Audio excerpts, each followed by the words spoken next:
I'm Bill Heran, the author of The Missing Piece. Today's topic is emotional acceptance, and it's April 15th. So, the quote for today is: So we scramble to fill ourselves, our time, our body, our mind. As soon as we have a gap, we go online to check our email. We get a snack, anything to help us bury the feelings of vulnerability and deficiency lurking in our psyche. That's by Tara Brach.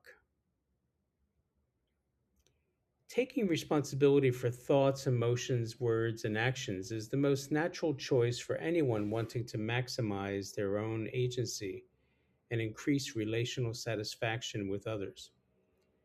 To practice acceptance of our emotions, we need to first identify them. Many of us are conditioned not to identify or stay with emotions. I know in my family, the unspoken rule was we were not allowed to have extreme emotions, either too happy or too sad. I learned to live within the parameters that was accepted by my parents. Understandably, later in life, I was doing the same thing with friends, coworkers, romantic partners, etc. I was too concerned about their acceptance of my emotions rather than nurturing awareness of my feelings and then learning how to accept them. For decades, I was unaware of my lack of acceptance of my emotional world. Too often, we resist being aware of what emotions we are experiencing in the moment and will act out of emotion through some type of unhealthy behavior.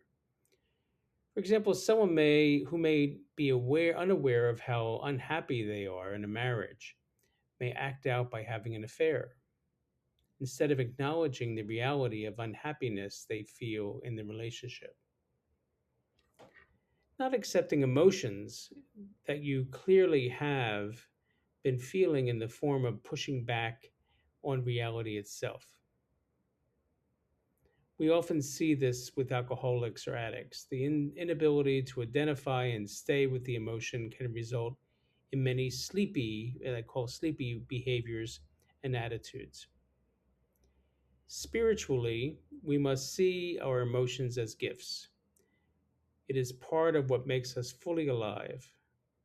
The awareness and acceptance of our emotions help us to be more authentic with ourselves and others.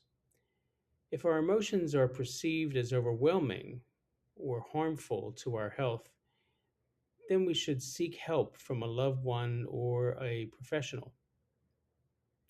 So let's become more aware of our emotions, identify them, express them, and don't tether them to yourself, though, or become resentful by giving in to leftover emotions. Thank you for joining me today, and I look forward to you joining me with future readings from The Missing Piece. Thank you. Have a good day.